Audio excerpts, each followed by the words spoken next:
Welcome to AI in 10. I'm Chuck Goetschel, and every day my AI clone breaks down the biggest AI story in 10 minutes or less. What it is, why it matters, and how you can actually use it. Something pretty wild just happened in the AI world that should grab your attention. OpenAI closed a funding round with $122 billion in committed capital at a post-money valuation of approximately $852 billion. But here's the kicker, $3 billion of that money came from regular people like you and me, not just the Wall Street crowd. This is basically like your neighborhood coffee shop suddenly being worth more than most countries. Let me break down what actually happened here.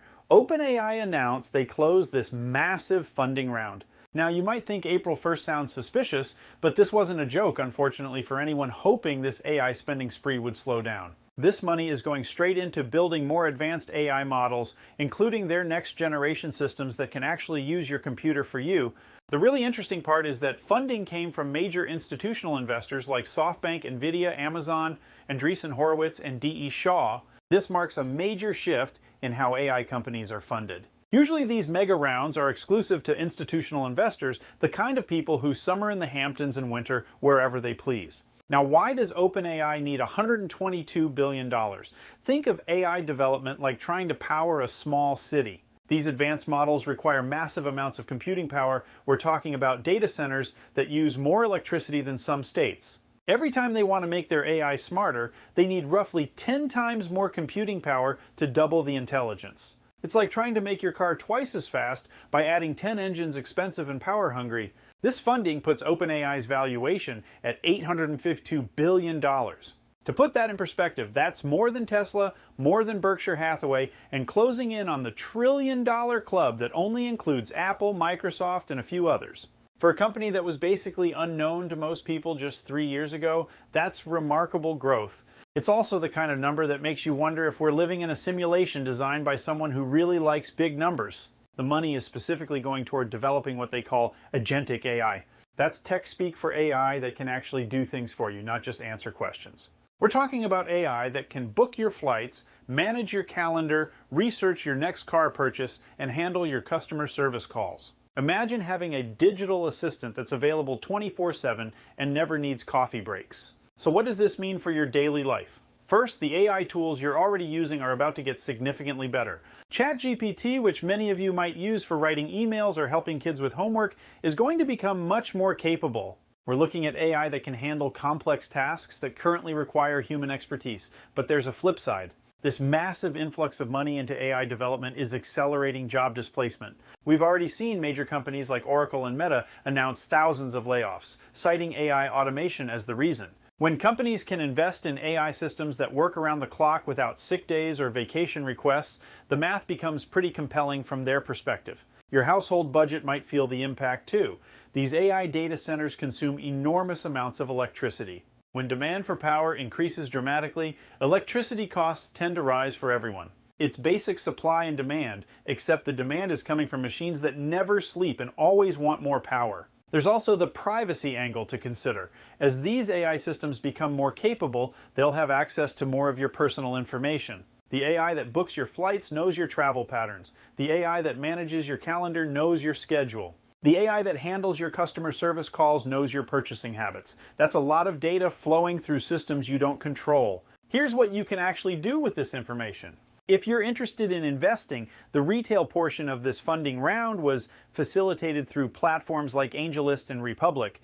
These platforms occasionally offer opportunities for regular investors to buy into high-growth companies that were previously only available to institutional investors. Search for AI startup investments or retail investment opportunities on these platforms. As I always say, I'm not a financial advisor, so talk to a professional about your specific situation. You should also start experimenting with the latest AI tools to see what all this money is actually buying. OpenAI's newest models are available through ChatGPT, and many of the improvements funded by this round are already live.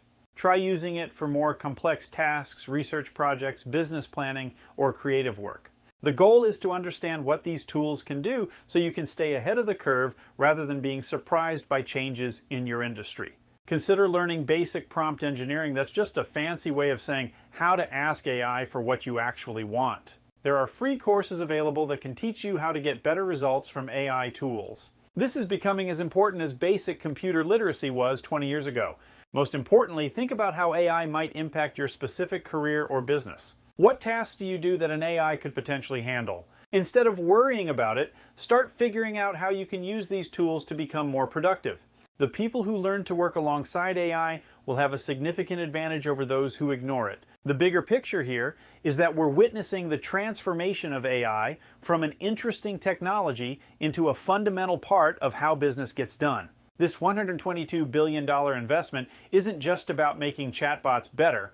It's about building AI systems that can handle complex, multi-step tasks that currently require human intelligence. We're looking at AI that can autonomously manage entire workflows, make decisions based on complex criteria, and handle tasks that span multiple applications and systems. Think of it as the difference between having a calculator and having an accountant.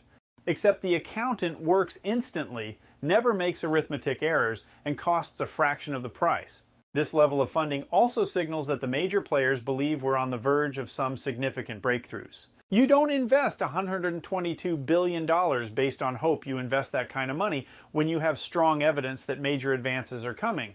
The involvement of retail investors is particularly significant. It suggests that AI investment opportunities are becoming democratized. But it also means that regular people are now financially tied to the success or failure of AI development.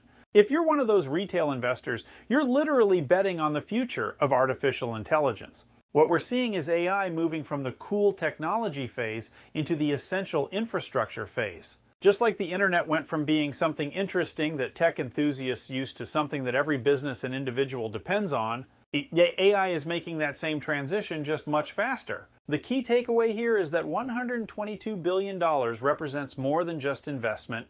It represents a bet that AI will fundamentally change how we work, how businesses operate, and how we interact with technology. Whether you're excited or concerned about that future, the best strategy is the same. Either start learning how to use these tools effectively so you can benefit from the changes rather than being disrupted by them.